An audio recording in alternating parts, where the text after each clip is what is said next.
जी नमस्कार साथियों, प्यारे दोस्तों। उत्तर प्रदेश से एसआई की भर्ती की आंसर की फाइनल आ चुकी है, जो अभी आपका एग्जाम 14-15 मार्च को हुआ। इसके अंतर्गत आप भर्ती बोर्ड की मेन वेबसाइट पे जाइए और वहां पे प्यारे दोस्तों आप आपत्ति दर्ज कर सकते हैं अगर आपको 160 क्वेश्चन में से किसी भी क्वेश्चन में आपत्ति है। लेकिन आपत्ति के लिए सबसे पहले आपको भर्ती बोर्ड की वेबसाइट को विजिट करना होगा। फिर आपको प्यारे दोस्तों आपको ध्यान रखना है, उसमें अपना रोल नंबर, जन्म तिथि और इसके साथ पर्सन बुकलेट नंबर आपको डाल के ही प्यारे दोस्तों उसको लॉग इन करोगे। साथ के साथ में जिस भी क्वेश्चंस में आपत्ति है उसका सही साक्ष्य संदर्भ आपको प्रस्तुत करना है। इसके साथ में सही रेफरेंस अगर आप नहीं दोगे तो आपकी चीजों को कंसीडर नहीं किया जाएगा।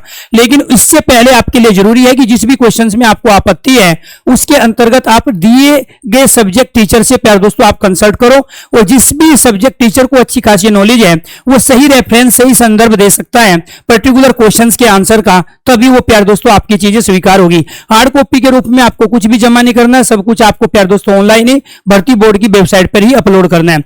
साथ के साथ आपको ध्यान रखना है, हिंदी के लिए 9891550539 नंबर पर आप कॉल कर सकते हैं अगर किसी भी क्वेश्चन में, किसी भी शिफ्ट में कोई दिक्कत है।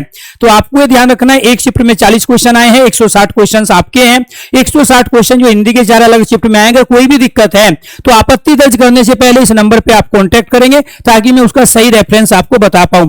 26 मार्च रात के 12 बजे तक ही प्यारे दोस्तों आप इस पर आपत्ति दर्ज कर सकते हैं। साथ के साथ आपत्ति के लिए आपको पास अपना रोल नंबर, जन्म तिथि, प्रश्न पुस्तिका क्रमांक जो भी प्यारे दोस्तों आपके पास है वो उस पे भी लिखा है, जो आप कार्बन कॉपी लेके आए हैं। जो क्वेश्चन पेपर आपके पास है उसके पास भी प्यारे दोस्तों प्रश्न पुस्तिका क्रमांक है, ये आपको ध्यान रखना, वो आपको डालना है। सुसंगत अभिलेख का मतलब ये है कि आपको सही जानकारी होनी चाहिए कि उन्होंने आंसर, भर्ती बोर्ड ने ये माना है, मेरा आंसर ये है। आप अपने आंसर को मनाने के लिए प्यारे दोस्तों वहां पर आपको रेफरेंस डालना पड़ेगा, सही संदर्भ, और वो भी किसी प्राइवेट बुक से नहीं आप डाल सकते। जो सरकारी जो बुक होती है उसी का प्यारे दोस्तों वो साक्ष्य मानेंगे, अदरवाइज उसको स्वीकार नहीं करेंगे। तो सही रेफरेंस अगर नहीं दोगे तो प्यारे दोस्तों फिर आपत्ति डालने का कोई भी फायदा नहीं है। इसके साथ साथ आपको ध्यान रखना, जब भी आप एक क्वेश्चन पे आपत्ति पहले डाल चुके हैं दोबारा से उस पर आपत्ति नहीं डालोगे। 160 क्वेश्चन में जिस जिस क्वेश्चन में आपको दिक्कत है उन पे एक बार ही आपको आपत्ति डालनी है, क्योंकि फाइनल एक बार आप सबमिट कर दोगे अपने क्वेश्चन पेपर आंसर की को आपत्ति डालने के बाद तो दोबारा से वो खुलेगा नहीं है।